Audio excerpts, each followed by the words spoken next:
Godsend. Hello friend, আমাদের YouTube channel rich two গডসেন্ডে আপনাদের সকলকে স্বাগত জানাই। আপনারা জানেন আমাদের চ্যানেলে বিভিন্ন ধরনের মানসিক চাপ, মানসিক অশান্তি এবং মানসিক অস্থিরতার বিভিন্ন দিক নিয়ে আমরা আলোচনা করে থাকি। আমাদের চ্যানেলটা কিন্তু কোনো ধরনের মোটিভেশনাল চ্যানেল নয়, এটি সম্পূর্ণ ধরনের মানসিক চাপ কমানোর একটি উপায় আমরা এই চ্যানেলেই আলোচনা করে থাকি। তো যে কোনো ধরনের যদি মানসিক চাপ বেড়ে যায় সেখানে কিন্তু আমাদের শারীরিক সমস্যাও শুরু হয়, তাছাড়া আমাদের জীবন দুর্বিষহ হয় এবং অনেক সময় দেখবেন জীবনহানি বা আত্মহত্যা ঘটে গিয়ে থাকে। আর আমরা এই সব ধরনের দুর্ঘটনাগুলোকে যদি এড়াতে চাই, তাহলে আমরা জীবনে চলার পথে যদি কিছু জিনিস একটু মেনে চলি, তাহলে কিন্তু আমাদের এই ধরনের ঘটনা থেকে বা দুর্ঘটনা থেকে আমরা বেঁচে যাব। এক দিন আমরা এক একটি বিষয় নিয়ে কথা বলি, আর সবগুলোই কিন্তু বাস্তবসম্মত এবং বাস্তব ঘটনার পরিপ্রেক্ষিতেই আলোচিত। আজকেও সেরকম একটি বিষয় নিয়ে কথা বলবো, শক্তির অপচয়। হ্যাঁ, ঠিকই শুনেছেন, আমাদের শক্তি কিন্তু অনেক ধরনের থাকে। কারো দেখবেন শারীরিক শক্তি, আর্থিক শক্তি, কাম শক্তি এবং পরিশ্রমের শক্তি, এই ধরনের বহু শক্তি থাকে। সর্বশেষ অলৌকিক শক্তি, যাই বলুন না কেন, আমাদের এক একজনের এক এক রকম শক্তি থাকে। আর আমরা শক্তিগুলো দেখবেন অপচয় করে থাকি এমন জায়গায় যেখানে কিন্তু কিছু পাই না। আমাদের পৃথিবীতে বাঁচতে গেলে সমস্ত কিছু সম্পর্কের মূলে বা সব কিছুর মূলে একটা গিভ অ্যান্ড টেক পলিসি কাজ করে। কোনো কিছু দেওয়ার আগে আমরা ভাবি এ থেকে কী পাবো। আপনি যতই বলুন না কেন নিঃস্বার্থ ভালোবাসা, নিঃস্বার্থ সব কিছু, কিন্তু নিঃস্বার্থ হয় না। আপনি যদি কোনো দানও করেন নিঃস্বার্থভাবে, তার পেছনেও কিন্তু থাকে আপনি কিছুটা পুণ্য অর্জন করবেন, আপনি কিছু পাপ ক্ষয় করবেন, এটাও একটা আপনার কিছুটা পাওনা থেকে থাকে মনের মধ্যে। তো প্রত্যেকটা জিনিসের মধ্যে গিভ অ্যান্ড টেক থাকে, না হলে কিন্তু এটা হয় না। শুধুটাই যে দেওয়া হয়ে যাবে বা শুধুটাই নেওয়া হয়ে যাবে, সেখানে কিন্তু সম্পর্ক টেকে না বা সেখানে পৃথিবী চলতে পারে না।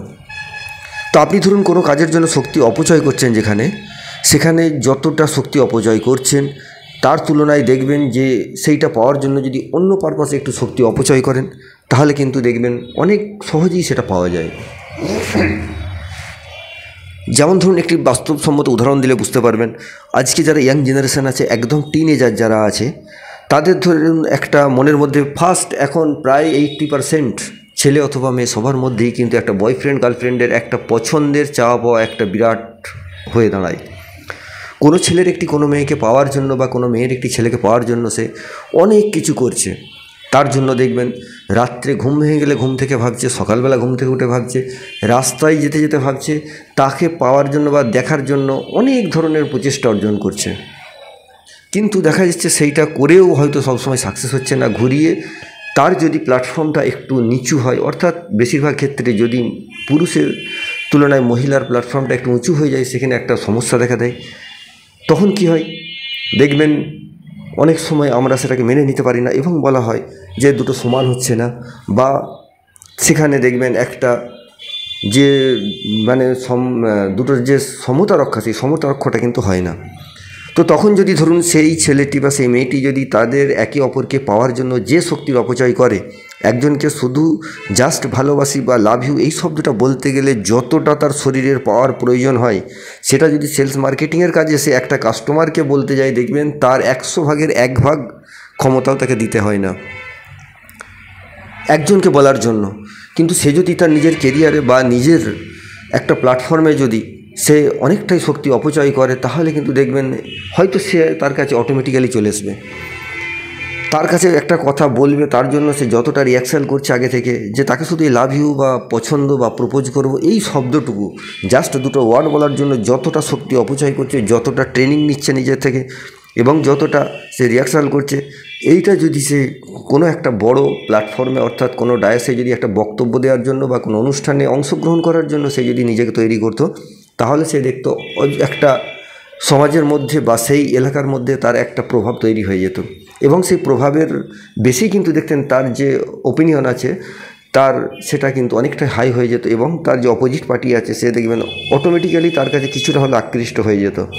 তো আমরা শক্তিটা যদি ঠিক একদম সরাসরি এইভাবে না ব্যয় করে, যদি আমরা একটু অন্যভাবে ব্যয় করে সেটাকে একটু সংগঠিত করে তুলি, তাহলে কিন্তু দেখবেন সে খুব সহজেই তার কাছে এসে যায়। যার জন্য আপনি ছুটছেন তার সঙ্গে সরাসরি না ছুটে আপনি আপনার প্ল্যাটফর্মে একটু ছুটুন, দেখবেন সেখানে কিন্তু সে অটোমেটিক এসে যাচ্ছে।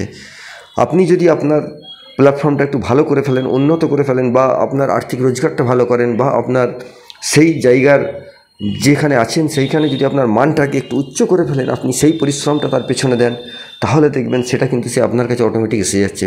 আপনি সেটা তার সহজ উদাহরণ দেখবেন, এলাকার মধ্যে যখন কেউ সরকারি চাকরি পায় সেই ছেলেটার পেছনে কিন্তু অনেক মেয়ের বাবা কিন্তু ভাবতে থাকে এটা কিন্তু একদম 100% সত্যি। তাহলে এবার ভাবুন, হয়তো সেই ছেলেটা একদিন হয়তো বেকার বলে কারো কাছে ঘুরছিল, কেউ পাত্তা দিচ্ছিল না, তাকে কেউ দেখতো না, কিন্তু যা সরকারি চাকরিটা তার লেগে গেল তারপরেই তার অবস্থাটা কী হয় বুঝতে পারছেন। এমন কোনো মেয়ের বাপ আছে যে রিফিউজ করে দেবে, না আমি দেবো না, এই কথাটা দেখবেন হয়তো শুনতেই পাওয়া যায় না। তো তাহলে সেই যে জায়গাটা তার যদি তৈরি হয়ে যায়, তাহলে কিন্তু দেখবেন তার কাছে তার সেই ছেড়ে যাওয়া মানুষও কিন্তু আসতে আগ্রহী হয়ে যায় এবং সে আফসোস করতে থাকে।